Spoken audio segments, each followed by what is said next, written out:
There's lots of things going on in our world. There's instability in all different levels. So I'm asking you, how are you gonna survive the future? Stick around.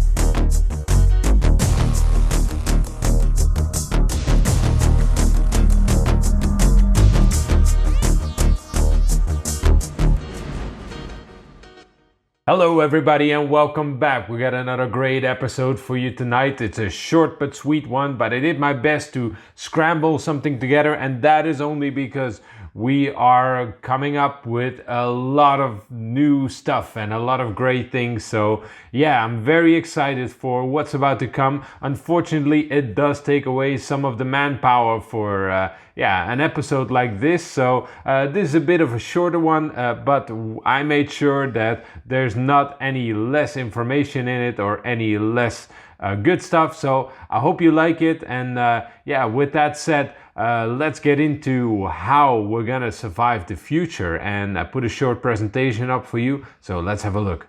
And the title of this presentation is Cataclysms Do Happen Every Now and Then. Because they do happen, and we've talked about it in our episodes a couple of times now, and we talked about different cataclysms that happened, and we should realize that a familiar picture such as this is, it's very common to us to understand, this is, something that is just out there, but it might very well resemble something like this in the future. It's not unthinkable that something like this could happen, because it has happened before. The question that we really want to ask ourselves is, how prepared are we? How much in line are we with that? So I want to take a stab at that today. So I hope you guys are prepared for that, and let's have a look.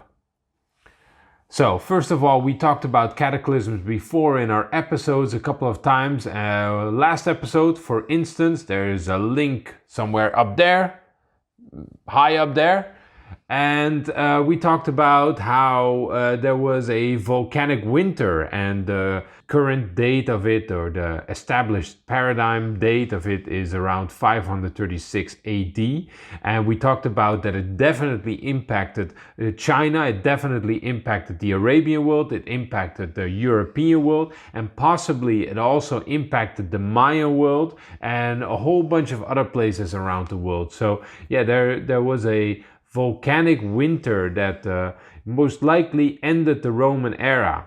And lots of other things are related to it. So for instance, there was a lot of disease, so all of the plagues that were around in that era, it might have come from that volcanic winter. There were warring tribes that might have been related, so foreign people coming into a civilized area because there's goods that they want to have and they want to war for it. So there's definitely a possibility that might have been related. And there's also a lot of crop failure that was recorded, especially in the Chinese era of that time. There's a lot of other areas where crop failure has been notified, so that was definitely part of that era.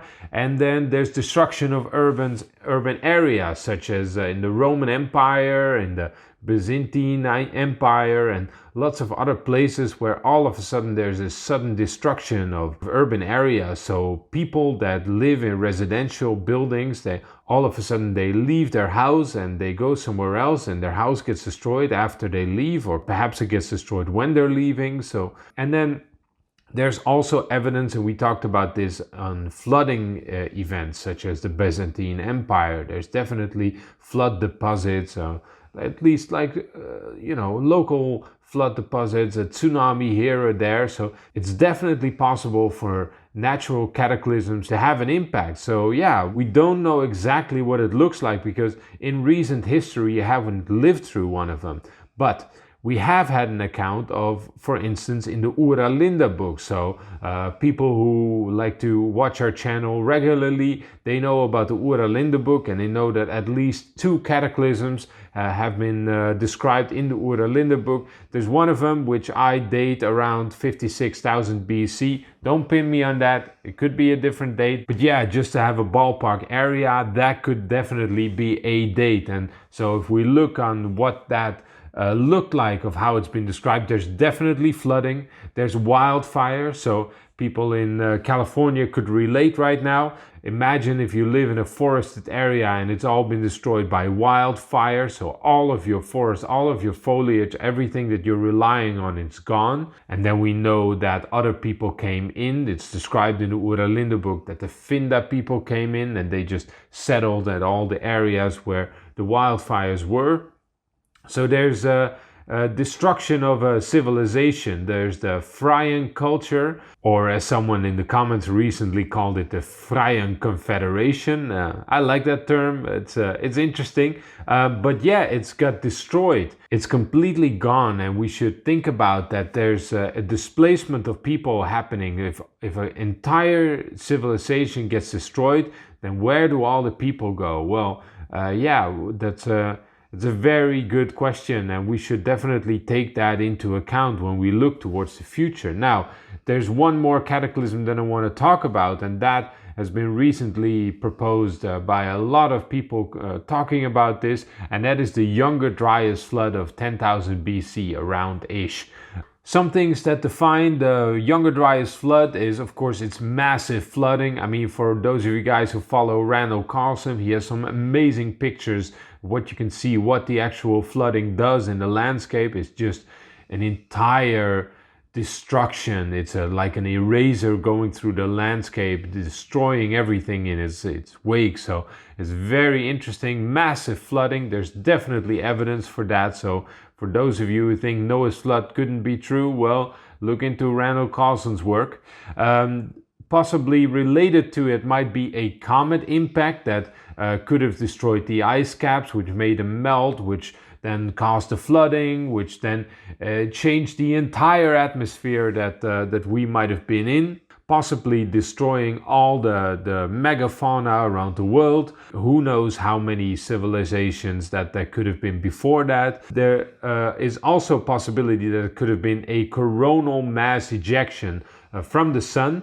That means that the sun has a solar outburst, and then all of a sudden that changes the things that happen on Earth. It's a real possibility that could be the case. Then also global wildfires. We see it in the Earth. We see a layer of soot that's globally seen all around, and there's even nuclear glass found within that layer of black soot that's all around the world.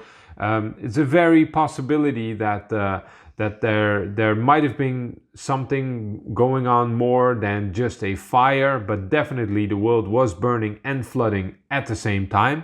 And yeah, there's the possibility that our climates could have changed radically because of a pole shift event. So that means that an area that formerly was tropical and people were living there from the trees and like a food forest situation, all of a sudden couldn't rely on their environment anymore, and they had to adapt farming, for instance. Or it could have been that an area that was formerly a desert now all of a sudden would become green, or an area that was a steppe now all of a sudden would become a polar area, such as what seems to have happened to Siberia. So very interesting areas that has changed radically within this area of the Younger Dryas impact. Much more significant than the first two, but we definitely should not negate the possibility that it is possible for giant impacts to happen upon our world, and we shouldn't be aware of the fact that we are very unstable. So let's look at how fragile we are. So one thing that we know about our civilization is that we are very dependent. We are very dependent on our technological skills, and we are not very dependent upon our knowledge skills. So every problem that we have, we fix it with technology, one of the first ones that we have had ever since the industrial age, that is electricity. And what happened ever since that is we have become addicted to electricity. And why not? Because electricity is fantastic, because without it we wouldn't be able to make this, and you wouldn't be able to see it on the internet. And that is another thing that happened later on with electricity. We got the internet, and with the internet that got us into another level of interdependency, because everything relies on the internet and is getting bigger and bigger and bigger. So whereas in the past you would have to have a landline to get communication, nowadays you just want to have an internet connection. And so everything happens with our internet. Our communication, our automation happens on the internet.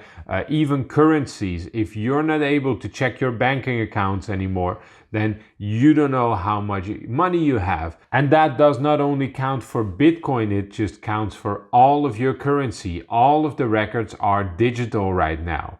And even with AI, which is, I put it up there, but it's gonna be its own headline in the future. We're gonna be more dependent upon AI as well. So this is a very fragile situation, because if all of our systems are reliant on internet, that means that our supply chains are definitely reliant on that. And if we get a problem in our supply chain, that means that we have problems with food, medicine, and fuel. And those three things are very essential for life everywhere. So we definitely can see how all of these things are interdependent. Now, imagine around the world you get a global EMP, which means an electromagnetic pulse. Now, that can be either domestic, so we could have, like, let's say a country that all of a sudden decides that it can launch an EMP in another country, because who wants nuclear these days, but you definitely want to have a setback for a country.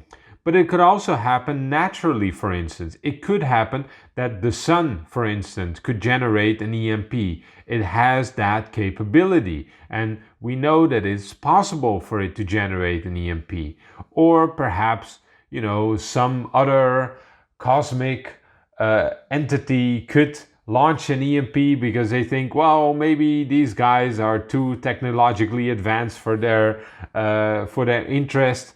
Let's see how they do without electricity for a while. And then what you get is the following. So we get a problem with water, because for a lot of things that we need, we pump around water a lot.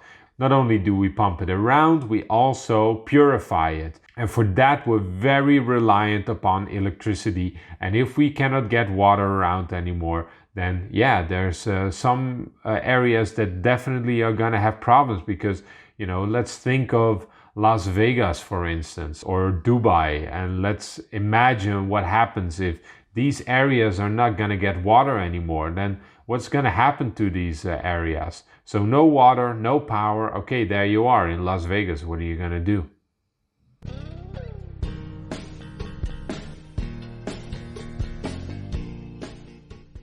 And we're so very happy to be sponsored by Blue Earth Innovations, because I don't know about you guys, but this bottle of water is slowly getting more and more empty. It's not a regular bottle of water. As you guys know, it's an elixir. That means that this water has been infused with the memory of love and gratitude, and it cannot be destroyed. I put my phone next to it. I put everything next to it. A Wi-Fi signal. This knowledge cannot be destroyed, and it's a memory for your body if you drink this water. And that means that it can do amazing properties, because love and gratitude, that is the energy that gets us into a deeper connection with Earth, because this is the energy that also purifies water. They have these fantastic eggs in their shop that they're infused with this type of water that carries the energy of love and gratitude. And those eggs, you put 4 of them in a tube like this, and that becomes a water vitalizer. Not only does it become a water vitalizer, if you let it run 18 hours behind each other, that water is purified from all its contaminants, and that makes this a water purifier. So you want to get into this technology, you want to understand it, and then you'll fall in love with it just as I did. So if you want to order any of those products, I know that it just got released on the channel of Blue Earth Innovations, that they did a newsletter out there. So we welcome a whole bunch of new people that came from Blue Earth Innovations. We're so very thankful to be able to be partnered with them. So please, if you want to buy anything from their shop, get that 5% discount. Use the code Paradigm Shift and you won't regret it, because yeah, they have fantastic products that we really care about, such as, for instance, the curcumine honey, which has curcumine in it, which will have 2 very powerful natural healers, just because we want our audience to be the most healthy out there. So if you need anything like, and it's good, just if you want to put it on your sandwich every morning, just a little bit of curcumine honey. It's if you want to put it in your tea, please order some out there. You get a 5% discount. Use that code Paradigm Shift. You won't regret it. And so with that, all of that being said, and explained a little bit what they do. So with all of that said, with all of these products in mind, don't forget it. Go over there, and we'll continue back with our regular episode. Another thing that happens is that food, for instance, will not get delivered anymore. So you're going to get malnourishments in people. And also, if you're not going to have communication and automation anymore, then it's going to be very hard for a police officer to communicate with its superior. Or let's say it's going to be hard for a political leader to communicate with its people. So yeah, you're going to have a loss of the rule of law, and that means that people are going to take things into their own hands. Now, in some areas that might be a good thing, in other areas it might be a bad thing. But yeah, what rolls down the hill more is that, for instance, in this area where you have the problem with the supply chain, so let's say there's not going to be any water anymore, then you definitely are going to have sanitation collapse. And if there's no water, well, I put this under malnutrition, but you could definitely also say dehydration is going to happen. And that's going to lead to starvation or dehydrating people. Yeah, no food, no water, no medicine. That's going to be a big problem for a lot of people in a lot of areas. And on top of all of that, what you're going to get if you have no rule of law, that means that you're going to have crime. Because people who want the things that are available in some areas but that are limited, they are going to take it whether you give it to them or not. So you're going to have thieves, you're going to have people who will take food, you're going to have people who will take medicine, and you're going to have people who will take fuel. Also the case with water. I forgot to put the extra little arrow in. But this is definitely the way that things could go, for instance, if you have a global EMP. Now, having said all of that, I know that some of you are probably going, oh shit! But yeah, fear is gonna come in. If you think like this, if you think that this is our world and it's gonna be this fragile, then fear is gonna be a big part of that. And so one of the biggest things that we're gonna have to learn whenever a crisis happens is, how do you manage your fear? Because a crisis will happen either if you have influence in it or not. So what do you need to know about fear? One thing that you want to know is fear is useful for flight. So if you need to run away, fear is very useful. If you see a tiger, then fear is useful because it informs you what needs to happen right now, is that you need to run away. However, if you need to do something about the situation that you're in, then fear is not really useful. Then courage is useful. And so if you need courage, you're gonna have to combat your fear. And that is what separates the men from the boys. Now, another thing that is also useful to know about fear is that fear is a bad informant. And because fear is a bad informant, it can also be used as a tool to steer people around. So let's imagine you have a pen of cattle and you're the person who wants to limit the access area of the cows, and you have the capabilities to transfer the fence. Then first thing that you want to do is you want to scare the cows away, and then you're going to put in the fence where you want them to be put in, and then you slowly narrow the place where the cows can go, and then the cows will eventually only go where the fences are not. So this is very important to know that fear can be used as a tool to direct people into a certain area. So whenever you see fear being used on a massive scale, think about, all right, what is this fear actually accomplishing right now? What are people doing who are in fear? Which is a very important thing if you want to survive. Right?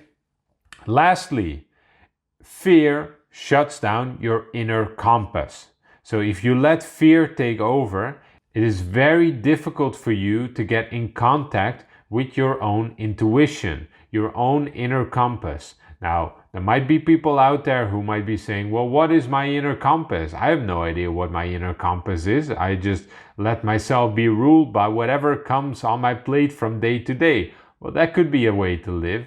However, that's not going to last you very long. And we're talking about survival here. So let's dive into a little bit deeper of the spiritual side of survival. So if we are talking about the energy body, which is, if we talk about the inner compass, then we're not talking about something that is without you. It's not something that you can look on. It's just something that you have that you think, I think the best thing for me to do right now is this.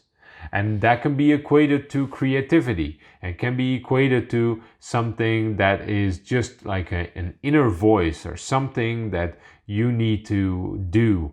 And that is your inner compass. And for that to be able to arrive at your place, that means that all your chakras needs to be in place. And so if we want to learn about that, we need to look at the 7 chakras, because the 7 chakras, they all go from bottom to top and they all connect to different levels of our existence. And today we're going to only hint about the first one, because you need to know about this, is we're going to talk about survival, because survival is not only happening on the external part, survival is happening on the internal part, because survival is an internal game. Because one thing, the most important thing that you need to live if you want to survive through a situation is the will to live. And we have learned about the toroidal field already a couple of times in this episode, and that kind of gives us a clue that the energy, it flows upwards. And that means that once we look at survival within our own energetic body, that means that we have to look at the first one, which is the root chakra. And that is a very special one because it roots us into the ground. It gives us a deep connection with the earth, with nature. And so survival in its essence is very much connected to nature, because we cannot rely on civilization anymore. We have to be forced to get in contact with nature. The root chakra, it stands for stability, it stands for security, and it stands for survival. So once you have a secure root chakra, you will have a secure feeling within yourself, and you can have all of that integrated within your full consciousness, and that will help you survive through whatever situation that you need to go through. It will help you with grounding, it will help you connect with where you are at that point, what are your possibilities in that certain area. So it will ground you and it will connect you to the physical. It will connect you to whatever is available for you at that moment. And so it will point you to your basic needs. Your basic needs that you need to get for your survival are then food, shelter, and safety. once you have yourself well established within your own energetic body, you have this part figured out, then you are ready to survive the next parts. Now, how do you know if you're ready, for instance? Well, let's look at a short example. There's a way for you to have fearful impulses in a survival situation, or there's a way for you to have informed preparation. For instance, if there is a, let's say, severe flu around the world and people are going to the stores and they're taking whatever they can, does it make sense to get a whole lot of toilet paper? Well, the guy who's riding around in a forklift into a warehouse full of toilet paper, he's laughing at you. So, I don't know, what do you think? Does it make sense to buy a whole lot of toilet paper so you can have your house stocked full of toilet paper? Is that really what you need, or is that an impulse that you bought because you are fearful? Think about it. Now, on the other hand, a good example of informed preparation might be to think about, oh, if something happens within my city, because I live in a very densely packed city that could at some point be evacuated for whatever reason, then you might be standing in line with your car for a long time. Maybe there is someone at the beginning of the line who has a car that is out of fuel, and there's no AT&T who's been able to pick him up, or whatever might be the case. Then everybody is being slowed down and you get a massive traffic jam. Then what would be handy to have in your car? That's right, a jar. Because once you need to have a sanitary stop and you're in your car for hours and hours on end, trust me, you'll be glad that you have a jar in your car. So think about this. What is really handy to have? What is really needed? What are those things that once the shit really hits the fan, what is really good to have? Is it a lot of stuff? Is it a lot of expensive stuff? Or is it just the right things and the right knowledge? Let's continue. So, informed preparation. Knowledge is better than stuff. And the other thing is skills are solidified knowledge.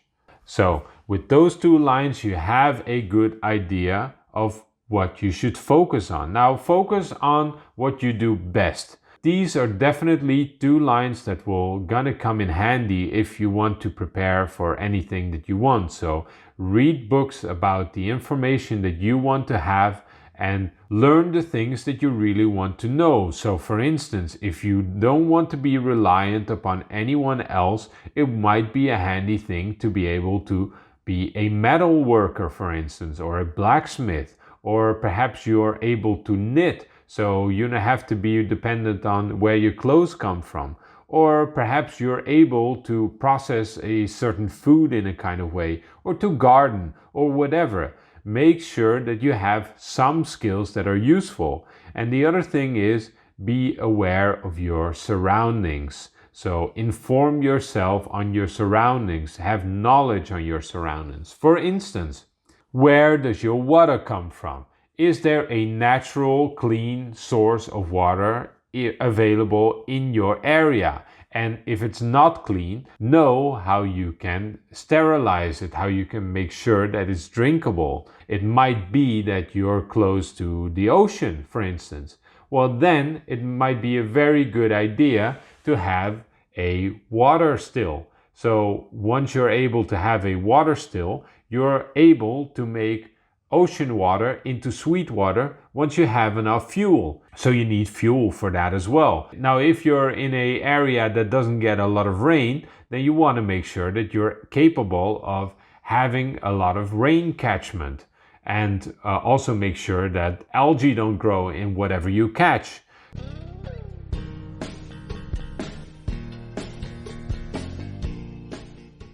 I'm sorry guys, just interrupting just a little bit more because I'm so passionate about the products of Blue Earth Innovation. So for instance, this product that you have right here, it's a product that you need 5 of, and you put them into a pentagon in the earth, and then you dig them down, and within the area that you dig it down, that is where the energy levels of your earth will maximize. The nutrition in the soil will amplify.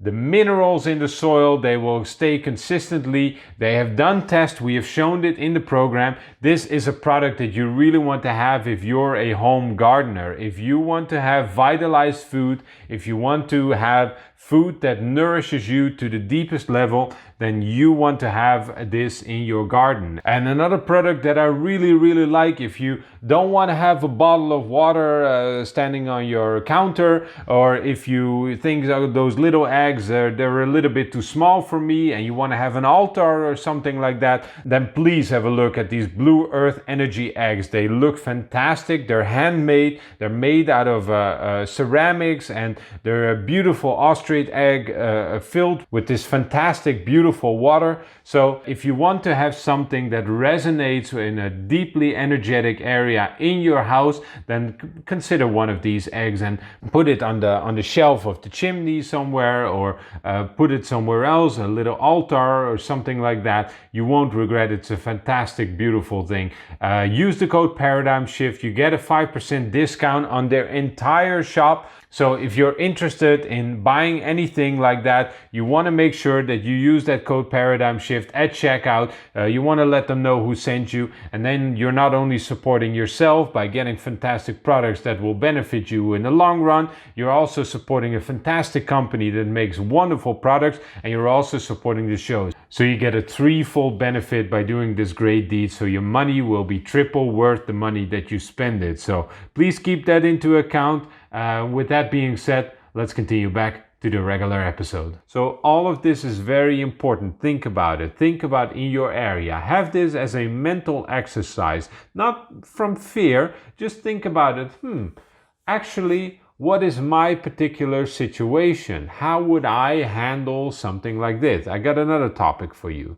So food cultivation in your area. This doesn't mean that everybody needs to have a garden. For instance, it could be that you might be a skilled hunter or a skilled fisherman, or you're somebody who has a lot of land that you can plant some trees that could give you a lot of fruit. Think about different areas, what fits in within your certain area, and think if there's perhaps farmers out there who have a lot of animals that will have enough produce that will continue to stay for a long time, even though the grid might be down. So that is a very good idea to have an indication. All right, where in my surroundings are the food sources that I could depend upon? Next up, for instance, are seasonal changes. If you're living in an area that has very cold winters and you're relying on central heating to get your house warm, then it might be good to invest in a wood stove. Very simple things that used to work for people all the time in the past. On the other hand, if you're living in an area that's a desert, then you should really consider where your water is coming from. Especially in the seasonal changes, you want to be aware, all right, at what time of the year does nature do what? And how is it influencing my area and my state of being? So think about that. Another one is, for instance, geological and geopolitical location scouting. If you're very close to the water, then consider that at some point there could be a tsunami, for instance. Or if you're in an earthquake area, consider that there could be an earthquake. Take an example from animals in this case, because animals often they flee away before something like this happens. So if you get an instinct of I really need to leave, and this is the difficult part, because once you get informed by fear, that will not be available to you, or you might do it because of fear and it might have been completely fine because of it. So train yourself in this. Think about, okay, how can I be in tune with nature, and then all of a sudden you get a signal and you think, I think it's better that I leave this weekend for something. And all of a sudden you're missing out on the cataclysm of your lifetime. Well, you'd be happy you did. Another thing that I put in there is geopolitical location. Because, for instance, if you're living next to a nuclear plant, you want to be aware of that. You want to be aware that whenever an earthquake is happening and you're living close to a nuclear plant or anything else is going on with that thing, then you want to be aware that that is going on. So be aware of your surroundings, be aware of what is around you. Another thing is sustainable fuel and energy harvesting.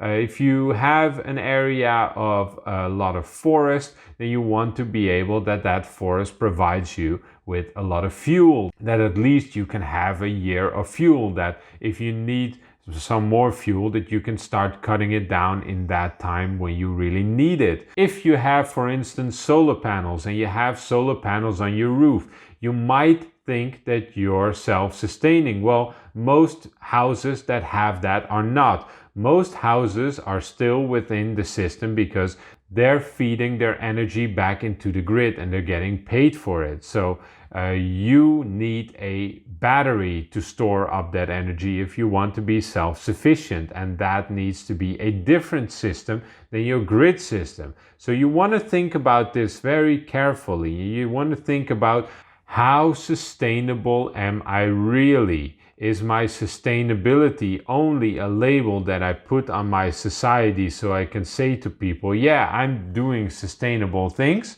Or are you actually sustaining yourself and your family and your people in your neighborhood? Then another one is medical resources in your area. You want to have a knowledge of which people in my area have a knowledge of how the body works, of have a knowledge of how certain medicine works. Now, this can be all kinds of medicine. This can be alternative medicine. This can be people who practice any form of knowledge of the body, people who have an understanding of how your nutrients work. This can be a former doctor or a nurse. It can be all kinds of people who work with the body. You want to ensure that you have a connection with these people who can advise you in case something goes wrong, because a hospital might not be available at that moment and the internet is gone, so you cannot Google things. So your community is gonna be your source of information. And that brings me to my next point, and that is community strength, because you also want to be related to the people that, for instance, are the local police officers or the local bouncers or the people that you are really connected to and that are part of your community, that want to take care of you, that want to take care of their own family, and that want to gather the community and protect the community that they're also reliant upon. So community strength, you want to have that. You don't want to be alone. So in this case, survival is all about this. And if you have skills and traits, as we've said before, then you can trade those skills for items. You can provide with those skills, you can help people out, you can start to build things again. So it's very important that you know stuff, and it's very important that you can do stuff. So all of these things, think about this. What could I provide? If you're a computer engineer, make sure that you have some different knowledge that you can apply yourself to. So make sure that you're multifaceted in everything that you can do. So if you're a lawyer, well, make sure that you can garden, or at least do a course in first aid. Now, some of you might not be people who want to stay around that much, and you might have to leave. For instance, like me.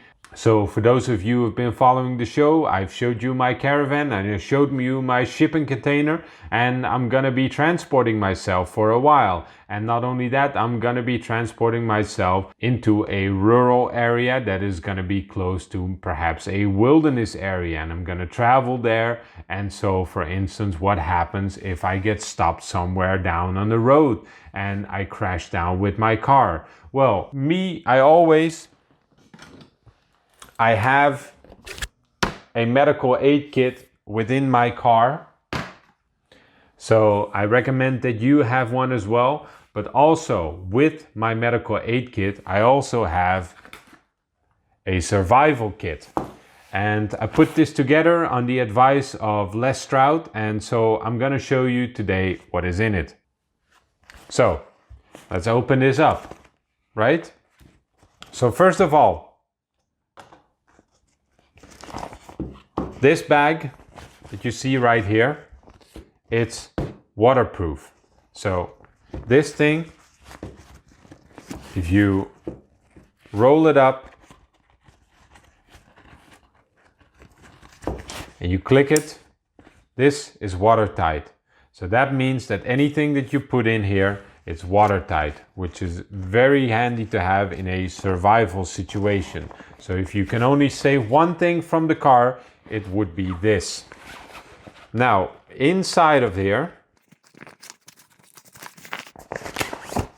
is a simple coffee jar, and it has a lid, and that means that this is also watertight. So it's a lid, I can close it off, and I would have something to cook in. I would have something to boil my water in.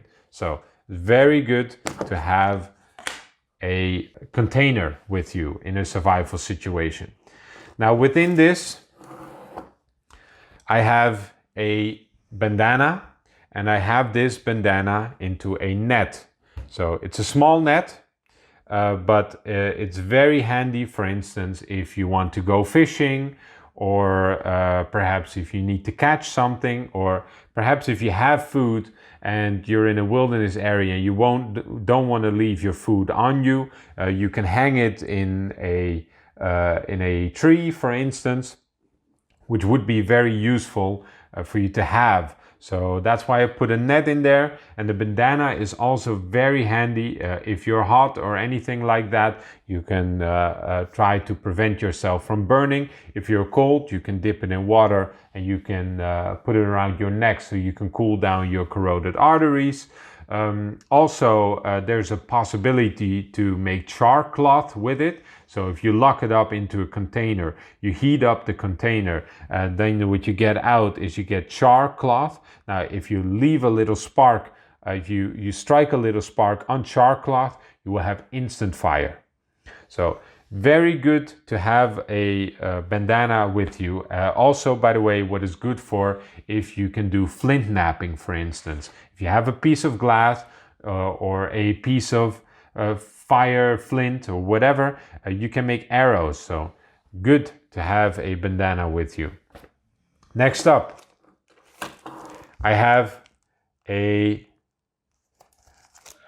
a space blanket, and it's one of those space blankets that don't break. It's one of those things that you want to have. So very good recommendation from Les Stroud. Thank you very much, Les.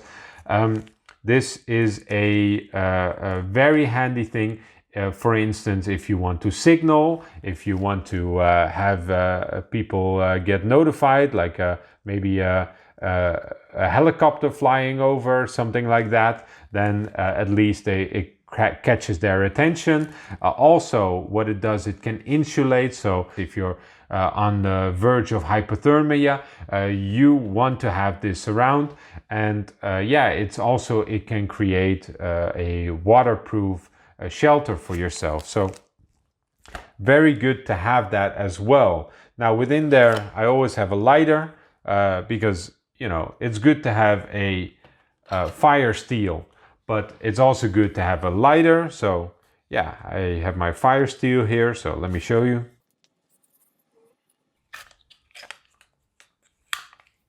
There you go. So just strike it with a knife, which I have here. Strike it with a knife.